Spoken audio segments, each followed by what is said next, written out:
I don't want to delay. I want to have the election. But I also don't want to have to wait for 3 months and then find out that the ballots are all missing. Des risques de fraude en raison des votes par correspondance forcément plus nombreux. Que se passerait-il si Donald Trump refusait de reconnaître sa défaite ? Alors, les élections de novembre prochain, donc pour la réélection de Trump ou celle de Joe Biden, le démocrate, sont un enjeu vraiment très important.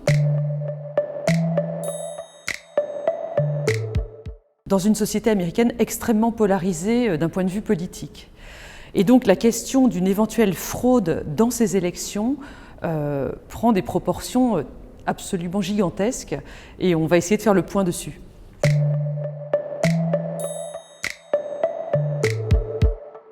Ça n'est pas possible parce que la date des élections du 3 novembre, elle est fixée par le Congrès et le changement de président au mois de janvier, pour le coup, c'est un texte constitutionnel. Et donc, le président n'a pas ce pouvoir-là. Et d'ailleurs, les républicains eux-mêmes, donc qui sont du camp de Trump, ont dit immédiatement qu'il n'en était pas question.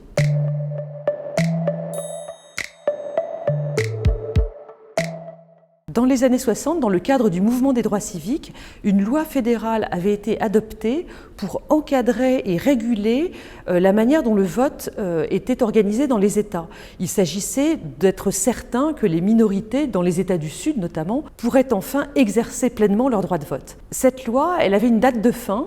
Et lorsque elle est arrivée à son terme, la Cour suprême, c'était en 2010, n'a pas jugé utile de la renouveler. Or, ce qu'on a vu se produire depuis la péremption de cette loi, c'est que certains États ont mis en place des règles qui entravent le droit de vote des minorités. Dans certains États du Sud, on réclame maintenant pour voter une pièce d'identité avec photo. Aux États-Unis, il n'y a pas de carte d'identité, très peu de gens ont un passeport. La pièce d'identité avec photo, c'est le permis de conduire. Qui n'a pas son permis de conduire aux États-Unis ? Eh bien, ce sont très souvent les gens qui sont issus des minorités les plus pauvres. Et donc, elles ne peuvent pas voter.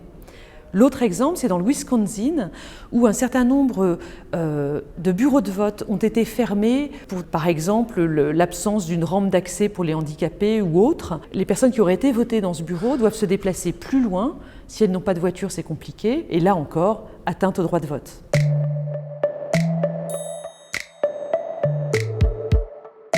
Non, ça ne s'est jamais vu. Il est évident que s'il y avait une fraude majeure ou un accident nucléaire la veille du scrutin, c'est sûr qu'on pourrait réfléchir à remettre les choses en cause. Mais en l'occurrence, lorsque Trump a dit ça, c'était à mon sens un piège politique qu'il tendait aux démocrates, et ces derniers sont tombés dedans avec enthousiasme, en criant au scandale, etc. Je pense que c'était une manière d'attirer l'attention pour le président Trump.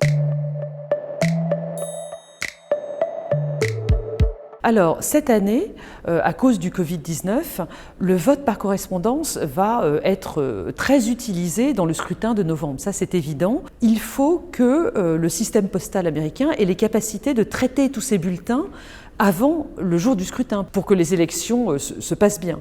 Or, il y a depuis quelques mois, quelques années, un projet de réforme du système postal fédéral qui va amoindrir les moyens et donc une possibilité que les bulletins ne puissent pas être dépouillés à temps par la poste. Et donc ça fausserait le résultat. En l'occurrence, depuis quelques jours, on sait que le programme de réforme du système postal est suspendu.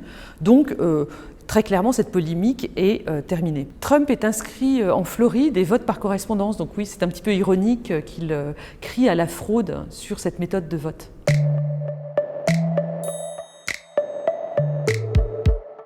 Il est certain que ce sont plutôt les gens qui ont peu de moyens qui vont recourir au vote par correspondance. Pourquoi ? Parce qu'en fait, le 3 novembre, c'est un mardi, il faut pouvoir poser sa journée pour aller voter, il faut avoir souvent une voiture pour aller voter, et donc les membres des minorités les plus pauvres dans le pays sont ceux qui ont le plus de mal à aller voter en personne. Donc ce sont les Américains les plus pauvres, souvent membres des minorités, qui vont recourir le plus au vote par correspondance, et on sait qu'ils votent démocrates.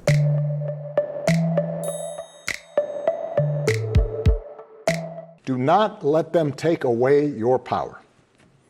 Do not let them take away your democracy. Il est certain que Trump est un dirigeant tout à fait hors norme aux États-Unis, qu'il tient des propos inquiétants sur la démocratie, mais les contre-pouvoirs américains n'ont pas disparu et je pense qu'on peut quand même pointer là une certaine hystérie du camp démocrate contre Trump.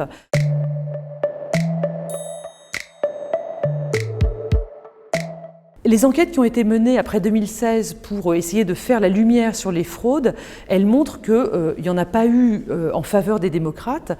En revanche, les enquêtes pointent le rôle vraiment néfaste des usines à trolls russes qui ont tenté d'influencer l'élection en faveur des républicains. Mais même là, les effets restent difficilement quantifiables. Il y a eu une polémique sur ce point parce que justement l'administration Trump a refusé de prendre des mesures réclamées par les démocrates pour entraver la possibilité de nouvelles influences étrangères, russes en l'occurrence, dans le cycle électoral de 2020. Alors même qu'on sait que ces influences sont toujours là et avec des techniques beaucoup plus raffinées en 2020 qu'en 2016, puisqu'on parle aujourd'hui de deepfake, qui sont ces vidéos où on a réussi à faire dire à une personne de manière très crédible autre chose que ce qu'elle a réellement dit. Someone else would. Someone like Jordan Peele.